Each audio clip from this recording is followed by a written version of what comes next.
Most men like working on things, tools, objects, fixing things. This is what men enjoy doing. Have you ever noticed if a guy's out in his driveway working on something with tools, how all the other men in the neighborhood are magnetically drawn to this activity? They just come wandering out of the house like zombies. Men, it's true. Men hear a drill, it's like a dog whistle. Just... You know, they go running up to that living room curtain. Honey, I think Jim's working on something over there. So they run over to the guy. Now, they don't actually help the guy. No, they just want to hang around the area where work is being done. That's what men want to do. We want to watch the guy. We want to talk to him. We want to ask him dumb questions, you know. What are you using, a Phillips head? You know, we feel involved. That's why when they have construction sites, they have to have those wood panel fences around it. That's just to keep the men out. They cut those little holes for us so we can see what the hell is going on. But if they don't cut those holes, we are climbing those fences. Right over there. What are you using, the steel girders down here? Yeah, that'll hold. So they're showing me on television the detergents for getting out blood stains. Is this a violent image to anybody? Blood stains? I mean, come on, you got a t-shirt with blood stains all over it. Maybe laundry isn't your biggest problem right now. You gotta get the harpoon out of your chest first. I'm not a foodie. I don't... Oh, this is too rare. Oh, it's too salty. Just eat it and shut up. I'll eat anywhere, whatever they're having. I've eaten rolls off of room service trays in hotel hallways. I have. That's not a joke. This is my life. I don't know. Somebody left it. Why would somebody poison a roll and leave it in the hallway of some comic coming down at 2 o'clock in the morning? Why would they do that? Women need to like the job of the guy they're with. If they don't like the job, they don't like the guy. Men know this, which is why we make up the phony, bogus names for the jobs that we have. Well, right now, I'm the regional management supervisor. I'm in development, research, consulting. Men, on the other hand, if they are physically attracted to a woman, are not that concerned with her job, are we? Men don't really care. Men will just go, really, slaughterhouse? Is that where you work? That sounds interesting. So what do you got, a big cleaver there? You just lopping their heads off? That sounds great. Listen, why don't you shower up and we'll get some burgers and catch a movie.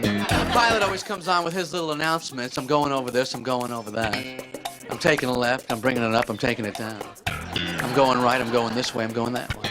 And we're back there. Yeah, that's all fine. Just do whatever the hell you gotta do. I don't know what the hell is going on. Do I bother him? Do I go knocking on the cockpit door? I'm having the peanuts now. Just thought you might like to know what we're doing. I was thinking about the wig historically. I guess the Revolutionary War was the last war fought in wigs, and it seems like that must have been hard. You know, they're going into battle, you think, well, do I have my bullets? Do I have my bobby pins? You know, you got to make sure you have everything. A lot more to worry about. What if I get killed? Is my wig on straight? I don't know when the whole wig thing came into style for men, but I know when it went out. When the mirror was invented. No guy is looking in a mirror, powdering a thatch of horsehair on his head, going, all right, let's go rap to the lady. Old people in Florida, they drive slow and they sit low. Right? That is their motto.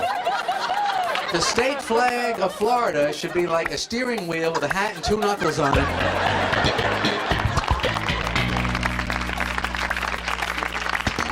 And that left turn signal on from when they left the house that morning. Right? That's a legal turn in Florida. It's known as an eventual left. And old people get to a certain age where when they back out of the driveway, they don't look. You know what I mean? They just feel like, well, I'm old and I'm coming back. I survived. Let's see if you can. I always feel bad for the silver medal winner in the Olympics. I mean, how do you live with that the rest of your life? People are going to keep asking you, how much did you lose by? I don't even know. It was like, no. Like, no. It's like, no. Was it? That was it. I trained, I worked out, I exercised, I did everything. I was doing push-ups, sit-ups. I never did anything but exercise and work out for 20 years. I flew halfway around the world. And that was it. It was a photo finish. Silver, gold. If I had a pimple, I would have won. See, to me, you go in the health club, you see all these people, and they're working out, and they're training, and they're getting in shape. But the strange thing is, nobody's really getting in shape for anything. The only reason that you're getting in shape is that so you can get through the workout. So we're working out so that we'll be in shape for when we have to do our exercise. You know, you throw a rock into a crowd, that's considered terrorism. But if you have a nice follow-through, you know, that's golf. I'm always impressed, actually, with the golf cameraman whose job it is to follow the golf ball when it's in the sky. You know what I mean? It's a little white ball. It's doing 100 miles an hour on a white background. I got it. I lost it. I got it. I lost it. I got it. I lost it. Why bother? Aim the camera at the sky, aim it at the ground, take a ball out of your pocket, throw it down. Who's going to know where the hell it came from? But if any invention marks the decline of human civilization, I think it would have to be the snooze alarm. The snooze alarm is based on the idea that when the alarm goes off, you are not getting up. You're not even awake. You're already a failure. They should sell the snooze alarm with an unemployment application and a bottle of tequila. Just make it a complete, pathetic loser kit. Car names are so stupid, aren't they? No Baron has ever owned a LeBaron. You know? Or the Ford LTD. LTD. Limited. It's a limited edition. What do they make, 50 million of those? Yes, it's limited to the number we can sell. Or when they try and mangle a positive word into a car name. You know how they'll do that? The Integra. Oh, integrity? No, Integra. The Supra, or the Impreza. Yeah? Well, I hope it's not a Lemona, or you'll be hearing from my lawyer. The worst part about a car breaking down is when you're out on the road, you're a guy, because now you have to get out and pretend like you know what you're doing. You gotta get, all right, honey. I'm gonna go check it out. Walk around the front, open up the hood. That's good, because it obscures her view. That's the main reason you want to do that. You're looking in there, you know, you're hoping you're going to see something in there. So simple, so obvious, so incredibly easy to fix, even you can handle it. Like a giant on-off switch turned off. Parking lots now, they have this compact car-only spots. Isn't that discrimination against the size of your car? If I want my ass hanging out of the back of my parking spot, that's my business. There are people out there with real asses hanging out of their pants. Nobody's stopping them. Nobody goes, hey, hold it, sir. Those are compact jeans. You can't pull that in there. You ever see those tribal hunters where they wear the fur and then they have the other animal's head on top of their head? You know, I'm sure there's a moose looking at that going, yeah, that looks real good. Yeah, I'm going to turn my back on this goofball with the extra head because there's nothing fishy going on there. I'll just keep drinking from the stream. I've seen a lot of two-headed tigers with knees. It's extreme sports, bungee jumping. To me, bungee jumping is a sport, so is being a crash test dummy. Just leaning does not make it a sport. It's like a Wile E. Coyote idea, isn't it? The thing I wonder about in skydiving is why do they even bother with the helmets? Can you almost make it? Well, you might as well just wear a party hat. What's the difference? I mean, you jump out of a plane 20,000 feet in the air, the chute doesn't open. I got news for you. The helmet is now wearing you for protection. Later on, the helmet's talking to the other helmets going, boy, it's a good thing he was there, or I would have hit the ground directly. We're a little too into sports in this country. I think we got to throttle back. You know what I mean? People come home from these games. We won! We won! No, they won. You watched. Doctor is supposed to be such a prestigious occupation, but it's really like one of the only jobs where you have to have your diploma right up there on the wall. It makes him seem so insecure, doesn't it? I really am a doctor, you know. You think I'm not? Just check it out. I mean, I don't know why they need these little bits of psychological leverage over us all the time. Go in that little room, take your pants off, wait 15 minutes, and I'll give you my opinion. And after that, anybody that comes in with pants on seems like they know what they're talking about. In any difference of opinion, pants always beats no pants. Now, every time somebody recommends a doctor, oh, he's the best. Oh, is he good? Oh, he's the best. This guy's the best. They can't all be the best. There can't be this many bests. Someone's graduating at the bottom of these classes. Where are these doctors? Is somewhere someone saying to their friend, you should see my doctor. He's the worst. Oh, yeah, he's the worst. He's the absolute worst there is.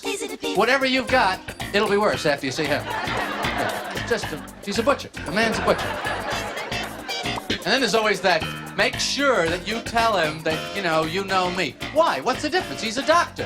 What is he? Oh, you know Bob. Oh, okay, I'll give you the real medicine. Yeah, everybody else, I'm giving Tic Tacs. You give me an explanation as to why the pharmacist has to be 2.5 feet up above everybody else. What the hell is he doing? He can't be down there on the floor with you and me. Brain surgeons, airline pilots, nuclear physicists, we're all on the same level. Oh no, he's got to be 2.5 feet up.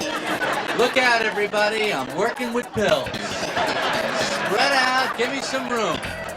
The only hard part of his whole job that I could see is typing everything onto that little tiny label. It has to try and get all the words on there, keep the paper and the little piece of paper in the roller of the typewriter. Oh no, he's got to be 2.5 feet up. Yeah, I'd like to get this prescription. All right, you wait down there. Only I'm allowed up here. If there's a serial killer loose in your neighborhood, it seems like the safest thing is to be the neighbor. They never kill the neighbor. The neighbor always survives to do the interview afterwards, right? He was kind of quiet. I love these neighbors. They're never disturbed by the sounds of murdering, just stereo. Chainsaws, people screaming, fine. Just keep the music down. And all these women that always fall in love with the serial killer. They write to him in prison. Here's a woman that's hard to disappoint. I guess she's only upset when she finds out he stopped killing people, and she goes, sometimes I feel like I don't even know who you are anymore. There's no way that moving in with your parents is a sign that your life is right on track. There's no way that you could fake this even. Yeah, things are going great. I met a terrific girl. I got a great job making a lot of money, and if everything goes according to plan, I'm going to be moving back in with my parents soon. It's like getting busted on a parole violation and thrown back into the slammer. In the opinion of the board, you'd need further rehabilitation, I'm afraid. How about that seedless watermelon? What an invention. Scientists are working on this. I mean, other scientists devote their lives to fighting cancer, AIDS, heart disease. These guys go, no, I'm focusing on melon. Oh, sure, thousands of people are dying needlessly, but that's got to stop. You ever try and pick a wet one up off the floor? It's almost impossible. I'm devoting my life to that. So I guess if they can get rid of the seeds, the rind is going next. What do we need that for? Get rid of the rind. They're not going to stop until they're making in the ground, ready-to-eat fruit cups, growing right out of the ground. So I went to a fashion show. First of all, the whole concept of modeling is counterproductive to the fashion industry. Because when these women are around, who's looking at clothes? I didn't notice any of the clothes. We're all applauding. Yeah, what are we applauding? We're applauding. There's great-looking women here. Yeah, this is great. We're applauding. I'm glad I'm here in this room with all these great-looking women. Anybody can design a shirt. It takes talent to get all these girls in one spot. That's talent. What is this goofy walk that the models do? You know this walk that they do down the runway? This like they have to go somewhere. They're walking like they're really on the way somewhere. And then they get to the end and it's like, well, I guess I'll just go back. When I was a kid, my favorite ride was the bumper car ride. Remember that ride? Go around in a circle. There was always one kid on the bumper cars that could not do it. Do you remember this kid? As soon as the ride gets started, he'd be like stuck in a pack of empty cars. Just... Excuse me, it won't go. Come on. It's almost over. He always ends up with the attendant hanging off that big pole, helping him steer it, Stop crying. I tell you, I never really understood the importance of the conductor. I mean, between you and me, what the hell is this guy doing? I mean, do you really need somebody waving a stick in your face to play the violin? Does that really help you out? I can see how we need him at the beginning, okay? Tap, tap, tap. Start, okay? I can see how you need that. But once we're going, okay? Once it's all happening, what do we need him for then? I don't see the cellist looking up go, I'm confused. I don't know what to do. I don't know what to do. And the conductor go, do this, like this. Oh, okay, thank you. Thank you very much. How about the doggy bag on a date? That's a good move for a guy, huh? Let me tell you something. If you're a guy, you ask for the doggy bag on a date, you might as well have them just wrap up your genitals, too. You're not going to be needing those for a while, either.